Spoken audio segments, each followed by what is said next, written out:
হুজুর, আমার ভাই চোখে দেখতে পারে না, এমন কিছু কইরা দেন যাতে আমার ভাই চোখে দেখতে পারে।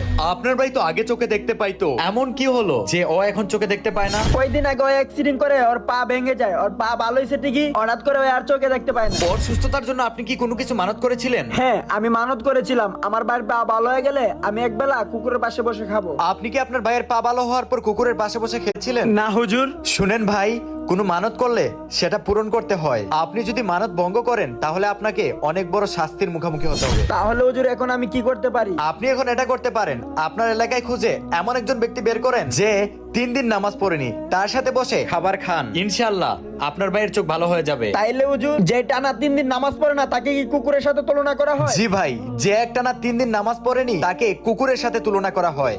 ঠিক আছে হুজুর, আমি এমন একজনকে খুঁজে বের করবো যে টানা 3 দিন নামাজ পড়ে না, আমি তার পাশে বসে একবেলা খাবো। আচ্ছা ভাই, আল্লাহ তাআলা সবাইকে বুঝার তৌফিক দান করো। আই লাভ নামাজ লিখে যাবেন।